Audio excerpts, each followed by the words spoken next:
అందరికీ నమస్తే అండి.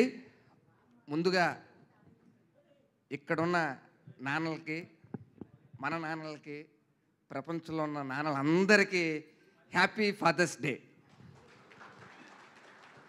ఈరోజు ఈ డేట్ ఎందుకు ఫిక్స్ చేశారనుకున్నాను మా డైరెక్టర్ గారు. అది ఆయన ఫాదర్కి ఫాదర్స్ డే చెప్పడానికి అని చెప్పేసి ఇది ఫిక్స్ చేశారనుకుంటున్నా మా డైరెక్టర్ గారు. ఎందుకంటే మా డైరెక్టర్ గారు ఫాదర్ కూడా ఎప్పుడు ప్రతిరోజు సెట్లో ఆయన చేస్తుంటే దూరం నుంచి చూస్తూ మురిసిపోతూ ఉంటారన్నమాట. సో అలాంటి నాన్నలందరికీ మా నింద టీం తరపు నుంచి హ్యాపీ ఫాదర్స్ డే. ముందుగా నింద సినిమా మా హీరో మనకి హ్యాపీ డేస్ నుంచి కొత్త బంగారు లోకం అవన్నీ ఒక ఎత్తు, ఈ సినిమా ఇంకో ఎత్తు అని చెప్పడం ఎటువంటి సందేహం లేదు. మేము సినిమాలో చేసామని చెప్పడం లేదు, సినిమా చూసిన తర్వాత ప్రతి ఒక్కరూ చెప్తారు. దాని తర్వాత ఆయనకి ఒక ప్రాబ్లం, ఒక ఫ్రాక్చర్ అయింది షూటింగ్లో. యాజ్ ఏ ఫిజియోథెరపిస్ట్గా నాకు తెలుసు అది ఎంత ప్రాబ్లం. అది మేము జనరల్గా అటువంటి టైంలో రెస్ట్ తీసుకోమని చెప్తాం, కానీ వరుణ్ బ్రో అవన్నీ కాకుండా ఒక చిన్న సినిమా చేస్తున్నప్పుడు దాంట్లో వచ్చే లోటుపాట్లు తెలిసిన వ్యక్తిగా కాదండి షూట్ చేద్దామని చెప్పేసి అదే స్టిక్తో వచ్చి చేస్తుంటే మా అందరికి చాలా పెయిన్ వేసేది. ఒక టైంలో ఐస్ ప్యాక్ పెట్టుకుని చేయడం అని చూస్తుంటే రియల్లీ డెడికేషన్కి we all very proud of you. ఇవంతా నింద రిలీజ్ అయిన తర్వాత, సక్సెస్ అయిన తర్వాత మీరు ఫీల్ అవుతారు. మీరు మా డైరెక్టర్ గారి గురించి చెప్పాలి.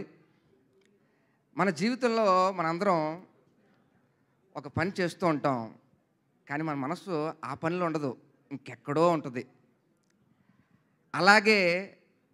అలాగే ఒక వ్యక్తి రీసెంట్గా చరిత్రను తిరగరాశారు.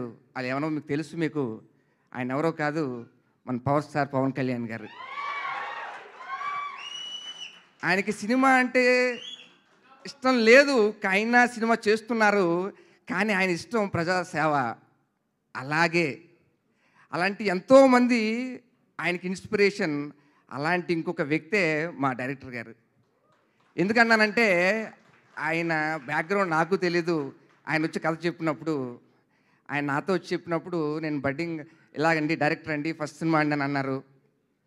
కానీ ఆయన యుఎస్లో ఎంతోమంది తెల్లవాళ్ళకి ఆయన మేనేజర్. ఆయన అంత పెద్ద పొజిషన్లో ఉండి కూడా ఆయనకి అది సంతృప్తి ఇవ్వలే.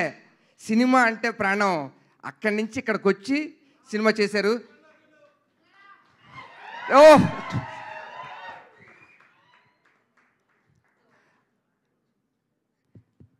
సో ఇప్పుడే ఈ కార్యక్రమానికి విచ్చేసిన నిఖిల్ సిద్ధార్థ్ గారికి ఈ కార్యక్రమానికి స్వాగతం సుస్వాగతం పలుకుతున్నాము. ఇందాకే చెప్పాము, హ్యాపీ డేస్లో ఈ పేరుని చూడడం జరిగింది, హ్యాపీ డేస్లో వీళ్ళిద్దరిని చూడడం జరిగింది. సో వరుణ్ గారిని అండ్ నిఖిల్ గారిని. అఫ్కోర్స్ ఇప్పుడు నిఖిల్ గారు సూపర్ హీరో. వెల్కమ్.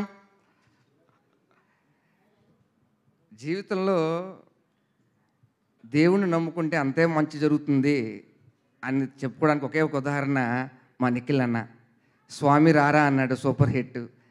తర్వాత Karthikeya hit, Karthikeya 2 pan India.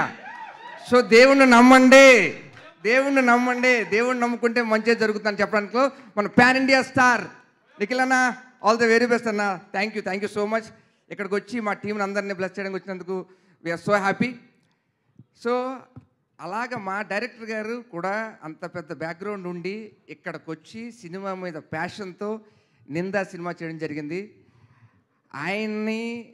ఆయన అనుకున్నది సాధించాలని చెప్పేసి ప్రతిరోజు ఫ్యామిలీ, దీపా గారు ఫ్యామిలీ మొత్తం అందరూ కూడా తోడుండి మొత్తం మేము షూట్ చేస్తున్నాం తప్పించి ఆ షూటింగ్లో లేదు, ఒక ఫ్యామిలీ అంటుంటున్నాం కదా. నిజంగా సూర్య గారు, మన సీనియర్ యాక్టర్ సూర్య గారు ఉన్నారు. ఆయన ఎప్పుడు ఎవరికి అంటే ఆయన చాలా ఫీల్ అయ్యారు అనమాట ఆ బాండింగ్ అంతా చూసి. We're so happy. మాకు ఈ షూటింగ్ చేస్తున్నప్పుడు చాలా మూమెంట్స్ ఉన్నాయి. We're very happy. మా టీం మెంబర్స్ కానీ, మన మ్యూజిక్ అద్భుతంగా ఉంది. శాంతు అనకన్నా ఓంకార్ అంటే బెస్ట్ ఏమో. ఓంకార్ నల్ల నుంచి సూపర్ నుంచి మ్యూజిక్. నమ్మ Ramesh bhai very good, very happy మీతో వర్క్ చేయడం. ఎడిటర్ గారికి, అనిల్ గారికి, ప్రతి ఒక్కరికి, టీంలో ఉన్న ప్రతి ఒక్కరికి కూడా కంగ్రాచ్యులేషన్ అడ్వాన్స్గా చెప్తున్నా. లాస్ట్ అండ్ లీస్ట్గా ఒకటి చెప్తున్నా. మన ఇందాక లిరిక్స్లో మీరు అందరూ అబ్జర్వ్ చేశారు లేదో, ఒక లిరిక్ ఉంది దీంట్లో, సత్యాన్ని శోధించాలి, సాక్ష్యాన్ని సాధించాలి, మనకున్న నిందలను చెరుపుకోవాలి, ఈ సినిమాని పెద్ద హిట్ చేయాలి. ఇంకొక మాట, నిందలు పడకుండా ఉండాలంటే ఏం చేయాలి అంటే, వినాయక వ్రతం చేసినప్పుడు సాయంకాలం నైట్ చంద్రుడిని చూడకుండా ఉంటే ఎటువంటి నిందలు పడవు. Thank you so much. Love you.